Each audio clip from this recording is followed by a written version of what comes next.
Listo, dando continuidad a lo que acabamos de ver en la clase número 2 de la química heterocíclica, vamos a continuar ahora con la reactividad del pirrol, ¿no? Ya vimos generalidades en la clase 2, como les comenté, ¿no? A ver, vamos ahora sí a desnudar más profundo a nuestro amigo el pirrol, ¿no? Ya por lo menos ya no se mueve esta pantallita. Número uno, como vimos, el pirrol es un buen nucleófilo para una sustitución electrofílica aromática. Al ser pi excedente, ya vimos por qué, presenta una reactividad mucho mayor que el benceno. Obviamente. ¿Sale? Entonces, presenta una reactividad mucho mayor que el benceno. Aquí están las longitudes de enlaces, ¿no? Se los pongo por si, para que lo puedan visualizar. Y algo que no vimos en las generalidades pasadas, y también obviamente lo omití adrede, son los famosos ángulos de enlace, ¿no? Porque si se fijan, el hecho de que un heterociclo ya presente ese heteroátomo, pues se va a modificar lo que son los ángulos de enlace, ¿no? Y obviamente la tensión de anillo, pues se va a ver modificada ligeramente, ¿no? Bueno, aquí ponemos los ángulos de enlace, creo que ángulos lleva acento, ahorita no recuerdo. Vámonos más para acá, ¿no? Propiedades ácido-base. Vamos a comenzar con la primera, las propiedades ácido-base del pirrolín, ¿no? En donde el pirrol, por ejemplo, sabemos que este átomo de nitrógeno es hibridación sp2, ¿ok? Entonces, la base conjugada, ¿no? Este anión va a presentar, entonces el pirrol presenta un pKa de entre 17 y 17.5, ¿no? Este es el pKa del pirrol. Entonces, porque sí, claro, estamos hablando de propiedades ácido-base del pirrol, obviamente este hidrógeno es el ácido que va, es el átomo más ácido, ¿no? Este es el hidrógeno más ácido en comparación de estos que están aquí, ¿no? Entonces, y tiene un pK de 17.5. Más bien, para que lo entiendan, ¿sale? Y obviamente, pues es más ácido que la pirolidina y lo podemos ver, ¿no? Generalmente, un nitrógeno con hibridación un nitrógeno-hidrógeno, en donde el nitrógeno es hibridación sp2, siempre va a ser más ácido que un nitrógeno-hidrógeno con hibridación sp3. Y para muestras de un botón, pues podemos ver, por ejemplo, la pirolidina, ¿no? Que en donde podemos ver que tiene un pK de 27. Hay otros autores, otros libros que estuve viendo, que lo manejan como 44, ¿no? Entonces, obviamente, el pirrol va a ser más ácido, obviamente, que la pirrolidina, ¿no? Tiene un pK de 17,75 en comparación a lo vuelvo a repetir, de 27, ¿no? ¿Qué más? ¿Por qué disminuye un poquito bueno, obviamente al ser al ser un nitrógeno con una hibridación sp2, ¿no? ¿Cuáles son estos bases que pueden abstraer estos hidrógenos, ¿no? Número uno, vamos a ver un poquito. La base conjugada del pirrol se le llama el anión pirrolil, ¿ok?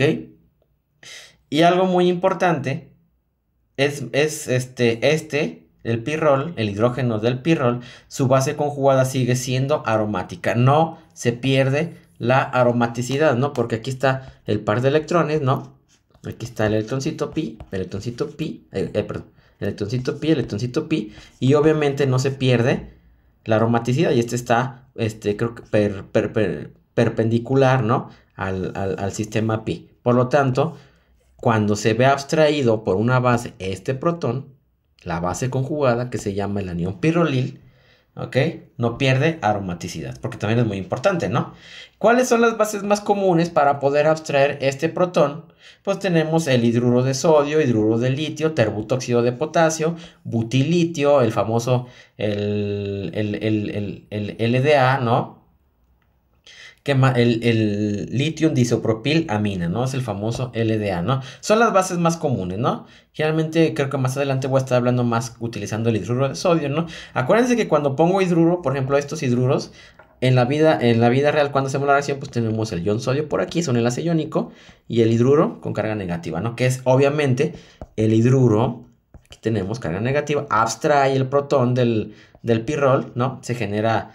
Acuérdense los movimientos de flechas, ¿no? Se va hacia el nitrógeno y se genera la base conjugada. Ya tenemos nuestro anión pirrolil, ¿no? Bueno, Ya vimos las bases comunes, ya vimos un poquito del pK de este güey, 17.5, ¿no? Y ya vemos que la base conjugada sigue siendo aromática.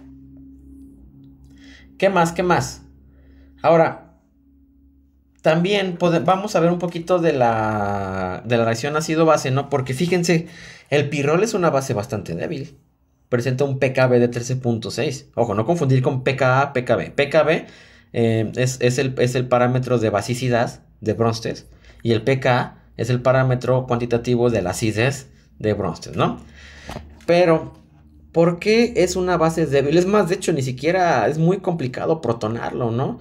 ¿Por qué? Porque este par de electrones, pues obviamente están en la aromaticidad, ¿no? Aquí están. En el traslape, ¿no? En su conjugación. Entonces, si tenemos que el par de electrones abstrae pasos de un compuesto, número 1, de un compuesto aromático a un compuesto no aromático. Entonces, el ácido conjugado es no aromático.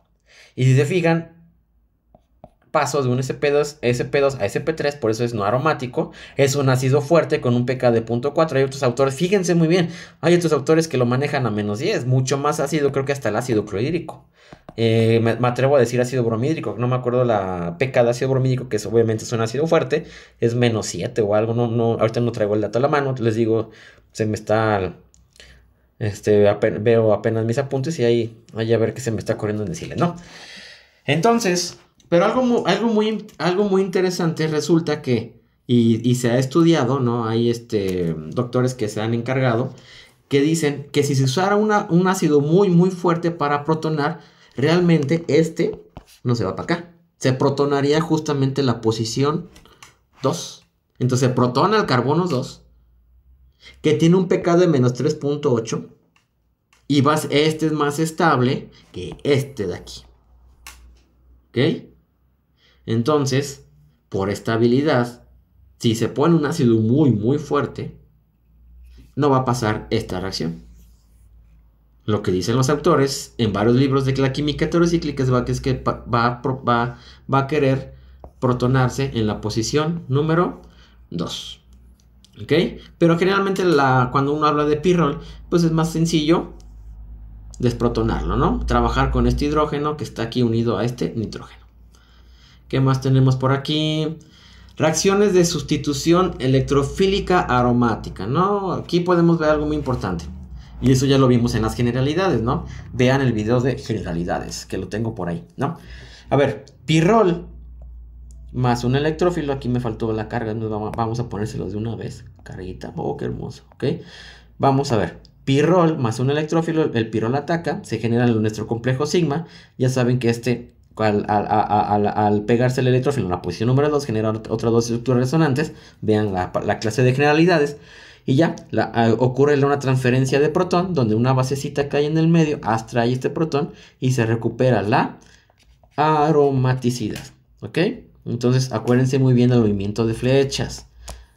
Acá, la base abstrae y se recupera la aromaticidad, ¿no? Porque cuántas veces más he visto hasta profesores que hacen esto, ¿no? De la carga positiva hasta la base le dije, no chinguen. ¿Estamos de acuerdo? Entonces hay que aprender a hacer mecanismos de reacción. ¿Ok? Entonces, bueno, ya vimos posición 2.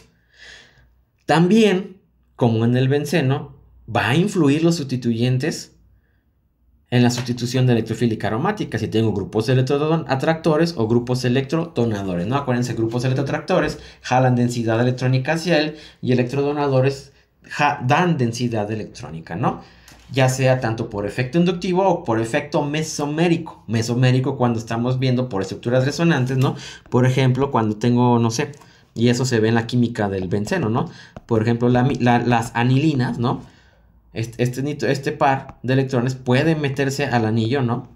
Generando que da densidad electrónica, eso por efecto mesomérico. Pero, por ejemplo, estos grupos R de metilos, por ejemplo, este etilo, este alquilo, pues no tienen pares de electrones no enlazantes que pueden entrar en resonancia al anillo, pero sí son electrodonadores por efecto inductivo. ¿Sale? Obviamente el efecto mesomérico pega más que un efecto mesomérico. Digo, efecto mesomérico pega más con un efecto inductivo. Entonces, ¿cómo se modifica la reactividad en posición de una sustitución electrofílica aromática cuando, número 1, ¿qué pasa si tengo un grupo electrodonador en la posición 2? Pues se favorece la posición 5. ¿Qué pasa si tengo un grupo electrotractor en la posición 2? Se favorece la posición 4. ¿Qué pasa si tengo un grupo electrodonador en la posición 3? Se favorece la posición 2. ¿Sí? O sea, aquí se pega el electrófilo, aquí se pega el electrófilo, aquí se pega el electrófilo, aquí se pega el electrófilo. Entonces, grupo Ga es grupo electrotractor, Hef es grupo electrodonador, ¿no?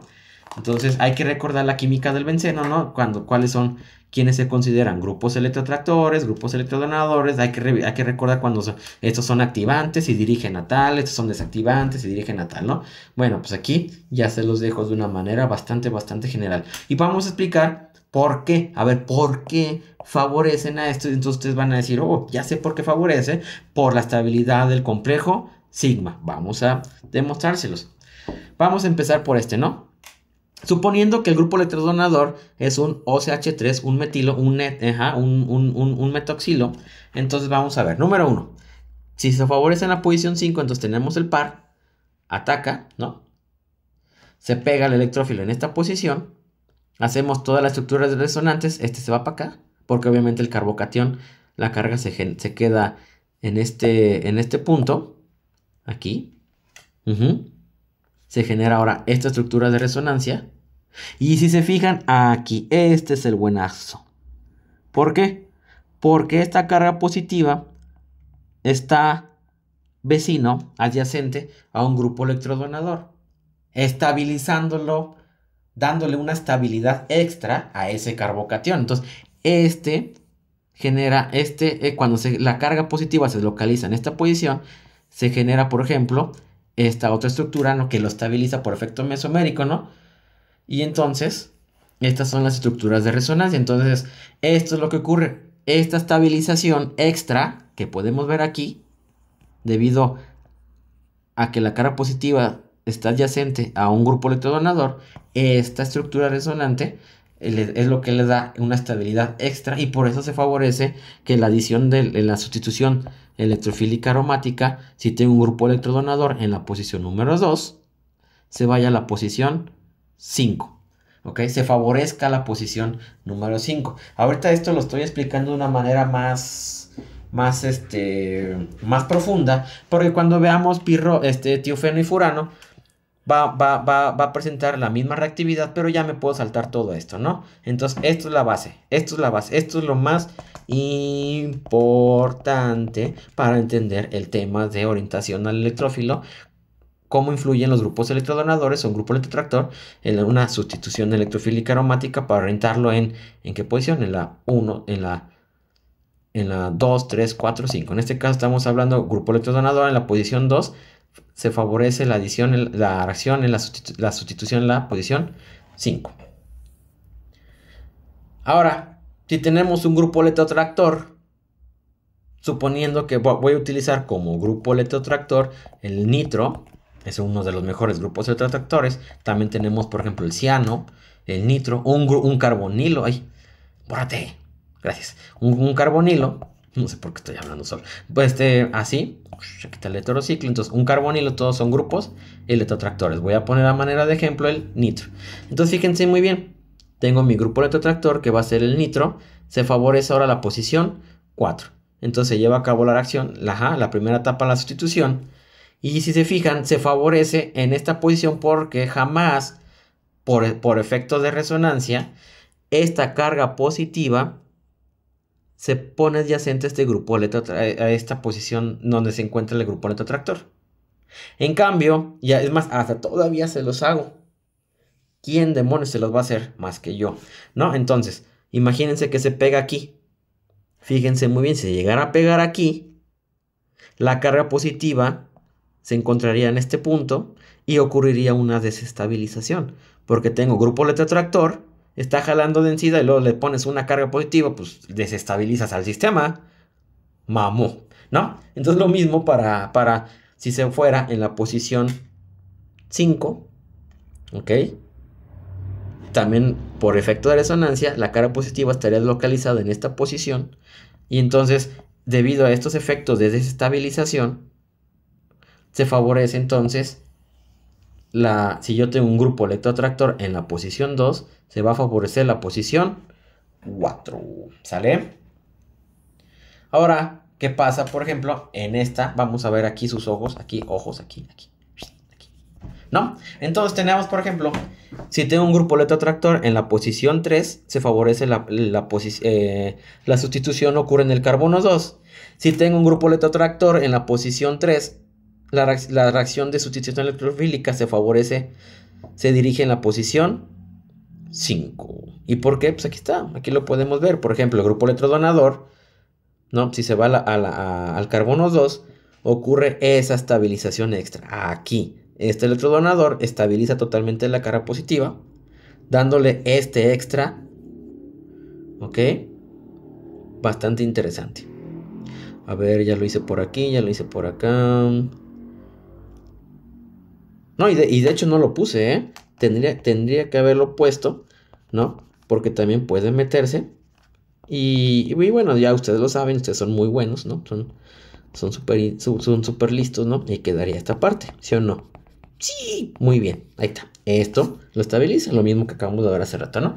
Ahora, si yo tengo un grupo electrotractor en la posición 3, obviamente la sustitución la dirige a la posición 5 justamente. ¿Por qué? Porque jamás, y aquí hasta se los pongo en sombreados, jamás la carga positiva va a pasar vecino al grupo electrotractor. Aquí como ejemplo puse el grupo electrotractor al ciano, al cianito, ¿no? ¿Dudas? Pues ahí me avisan. Pero sí traten de entenderlo. Por eso les digo, si no entendemos bien la química del benceno, toda esta parte se nos va a dificultar un poquito, ¿no? Pero por eso hay que ser autodidactas. Ya que vimos todo este desmadre, ahora vamos a comenzar con las reacciones. Halogenaciones. Comenzando con cloración. Número 1. Si yo hago reaccionar, obviamente ya en algunos de los casos ya me voy a saltar el mecanismo porque es exactamente lo mismo, ¿no? Ahora lo que estamos haciendo es que, ¿qué es lo que estamos haciendo? Le estamos dando identidad, aquí, le estamos dando identidad al electrófilo, le estamos dando identidad al electrófilo y ahora sí ya tenemos halogenación, acilación, alquilación, sulfonación, etcétera, etc. ¿Va? Entonces, ya no tiene caso explicar mecanismos de reacción. Nitración también. Número 1. Cloraciones. Si yo hago reaccionar el pirrol con... Vamos a poner rojito, ya me cansé el verde. Si hacemos reaccionar el pirrol con la N-clorosuccinimida, obviamente cloro la posición 2. N-clorosuccinimida, esta es la estructura de la N-clorosuccinimida, ¿no? Con el cloruro de tionilo, pero fíjense qué interesante, ¿eh? Se polihalogena, se policlora. Más bien diría se tetraclora. Hay autores que sí dicen, si tú haces reaccionar el pirrol con cloruro de tionilo, se tetralogena. Entonces ya vamos aprendiéndonos para el examen. ¿Sale? O con hipoclorito de sodio, el pirrol, en presencia de hipoclorito de sodio, se tetraalogena. Es importante mencionar que debido a la elevada reactividad tanto del pirrol, furano y tiofeno, ojo, las condiciones de reacción son mucho más suaves comparadas con las condiciones clásicas del benceno. Acuérdense, en la sustitución electrofílica aromática del benceno, por ejemplo, ya que estamos en esta parte de la cloración tenemos el benceno en presencia de cloro, tricloruro de aluminio, ¿no? Entonces aquí el ácido de Lewis era para formar una especie muy reactiva, ¿no? Para que ahora sí el benceno ataque el electrófilo. ¿Sí? Y entonces, como habíamos visto, como les puse la nota, debido a la elevada reactividad, tanto pirrol, furano y tiofeno, ¿por qué? Porque son menos aromáticos, ¿no? Por energía de resonancia, ya lo vimos. Las condiciones de reacción son mucho más suaves comparadas con las reacciones clásicas de una sustitución electrofílica aromática del benceno. Por eso, si se fijan aquí, pues no van a ver en ningún caso una especie ácido de Lewis. ¿Ok? ¿Qué más tenemos por acá? Igual tenemos el pirrol y lo hacemos reaccionar con el SO2L2. No confundir el SO2L2, que es el cloruro de sulfurilo, con el SOCl2, con el cloruro de tionilo. Este es el cloruro de tionilo. ¿Ok? Entonces no vayamos a confundirlo con el cloruro de sulfurilo. ¿Vale? Entonces ya, pues ya vamos viendo las reacciones, ¿no? A 0 grados, un equivalente. C, monhalogena, obviamente en la posición 2 ya lo vimos. Y si ponemos una buena cantidad, un exceso de cloruro de sulfurilo, aquí le ponemos un exceso, porque yo puedo controlar un equivalente, C monhalogena, y un exceso, C tetraclora. Asimismo, si yo utilizo cloro, imagínense aquí ya no estoy utilizando la del benceno con un ácido de Lewis, aquí el pirrol tan solo con cloro, C tetralogena. ¿Ok? Entonces, ojo con esas condiciones. A ver, para entender un poquito por el mecanismo de la N-clorosuccinimida, cómo se genera el electrófilo, vamos a verlo, ¿no? ¿Cómo ocurre esta parte? A manera de ejemplo, tenemos el pirrol, ataca el cloro, se rompe el enlace cloro-nitrógeno, la carga negativa se localiza aquí, se forma el complejo sigma, y la basecita que abstrae el protón para recuperar la aromaticidad para llevar a cabo la transferencia de protón es que este nitrógeno abstrae el protón y ahora sí se genera el producto, ¿no? Pero bueno, esto es como si tuviéramos al electrófilo, ¿no? Esta es la manera de ejemplo del mecanismo, ¿no? Porque también he visto gente que hace esto. No, pues obviamente esto no, es más, yo no sé esa gente cómo sigue vivo ahí, ¿no? Bromaciones, vamos a ver bromaciones. Ya sabemos halógeno, ya sabemos clorar. Ahora vamos a bromar, ¿no? Bromando con pirrol en presencia de este compuesto, no está hidantoína, creo que una hidantoína dibromada con AIBN y THF a menos 78, C, monobromal pirrol, o utilizando N-bromosuccinimida. Es igual que la N-cloro, pero en vez de cloro usamos bromo, ¿no? El mecanismo es exactamente igual, nada más que aquí vamos a tener un bromo. Bromo es N-bromosuccinimida y con cloro pues ya lo vimos, ¿no? N-clorosuccinimida. Se monobroma en la posición 2 y si utilizo bromo, C tetraalogena. Yodación. Tres formas de yodar un pirrol. Si yo utilizo una mezcla de yodo, creo que se ve bien feo. Yodo, yoduro de potasio, se tetrayoda. Yodo normal, yodo molecular, se tetrayoda, ¿no? Ojo, acá es yodo molecular, este es bromo molecular y arriba vimos cloro molecular. Y si yo hago una mezcla de yoduro de potasio y ácido acético, también se tetrayoda. Esta vez es muy complejo, fíjense que estuve viendo rápido. Nada más que ya por tiempo ando muy ocupado, ya no alcancé a buscar una condición de monoyodar. Entonces, como dicen, tú amiguito, si tienes una condición, compártanoslas, ¿no? En el grupo, ¿no? Ahí nos mandas la referencia y te lo agradeceríamos todos los químicos orgánicos. Estaríamos en deuda contigo, amiguito, ¿no? Pero bueno, estas serían las condiciones, ¿va? De yodación. Nitración. Fíjense que aquí la nitración va a ser como lo habíamos visto. Va a ser diferente a la del benceno. ¿Sale? Aquí ya no se usa las condiciones clásicas de ácido nítrico a ácido sulfúrico.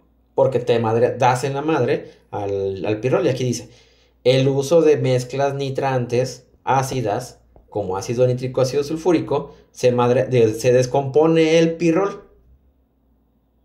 Por lo tanto, mejor si usamos ácido nítrico, porque obviamente es la fuente de nuestro iodo nitronio, por ejemplo. Pero usamos en vez de ácido sulfúrico, anhídrido acético. Acuérdense que cuando vean AC2O es la abreviatura del anhídrido acético, que este es un anhídrido. Recordar nada más así, de manera muy general, ¿no? Este es el famoso anhídrido acético. Entonces, la mezcla de ácido nítrico y anhídrido acético genera in situ lo que se llama el nitrato de acetilo. Este nitrato de acetilo va a ser nuestro electrófilo, ¿sale? Y fíjense, aparte, más allá de eso, se requieren a bajas temperaturas, a menos 10 grados, para mononitrar. Y obviamente se favorece la posición 2.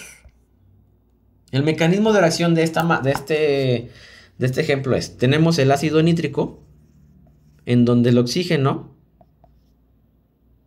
Ajá, de esta posición ataca al carbono del anhídrido acético mediante una reacción de sustitución nucleofílica en el acilo. Ataca, deslocaliza, regresa y se va.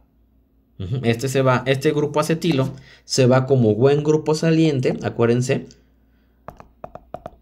porque este grupo saliente es una base conjugada de un ácido. Bueno, más bien, es una base conjugada estabilizada por efecto de CH3 de resonancia, ¿no? Por eso es un buen grupo saliente. Entonces, ya una vez que salió, este ion acetilo, ¿sí? El ion acetilo abstrae el protón de este intermediario. Y ya lo que ocurre es, el pirrol ataca a este, ¿no? El que habíamos quedado que se llama nitrato de acetilo. Y aquí escribí medio culerón, entonces nitrato de acetilo. O sea, entonces el pirrol ataca al nitrato de acetilo, se deslocaliza, regresa y ¡pum! Se va esta parte como buen grupo saliente. Y ya se forma ahora sí el complejo sigma. Aquí, sus ojos aquí. Y el acetilo que salió, que sale, actúa como base para llevar a cabo la transferencia de protón, la acción ácido-base de Bronsted, donde abstrae este hidrógeno y se recupera la aromaticidad. ¿Ok? Hay otra forma, ¿no? Hay otra forma también de nitrar, suave, en donde utilizamos el nitrato amónico de cerio tetrahidratado. Es más, aquí lo puse, ¿no? Para no perderme. El nitrato amónico de cerio tetrahidratado. No confundir con el CAN, porque hay algo que se llama nitrato sérico amoniacal. Es muy diferente. Tiene similar, pero no tiene nada que ver. Vamos a ver más adelante lo que es el CAN. Pero bueno, si yo pongo con el pirrol, mononitro en la posición 2. Sulfonación. En la sulfonación, habíamos visto que en el benceno, pues para sulfonar, tenemos el benceno en una mezcla, en ácido sulfúrico fumante. ¿Sale? Porque el ácido sulfúrico concentrado tiene cierto porcentaje de trióxido de azufre. Pero imagínense, yo no voy a utilizar ácido nítrico fumante. ¿Por qué? Porque doy en la madre el pirrol. De hecho, el pirrol, el medio ácido, también se polimeriza. Se genera un desmadre y también se descompone el pirrol, ¿no? Entonces utilizamos un agente sulfonante más suave, como este que está aquí, que se llama trióxido de azufre piridina. ¿Sale?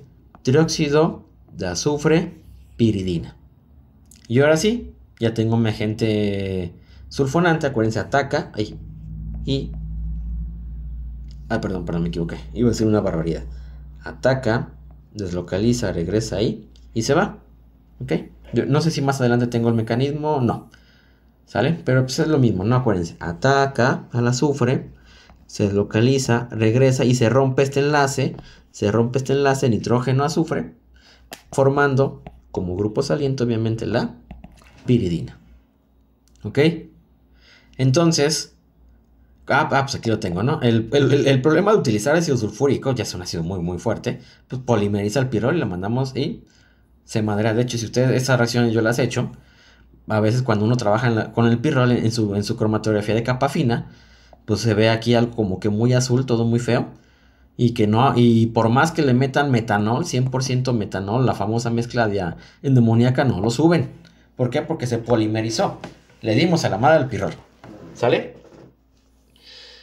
Vamos a ver, siguiente reacción, ¿no? Yo creo que llevamos ahorita 28 minutos. Yo creo que ya le voy a parar para esta. Y continuamos con las siguientes para no hacer tan pesado el video. Entonces, en la siguiente vamos a ver la clase 3.2. Acidación del pirrol, mejor para no aburrir. Vamos a darle cuello a este.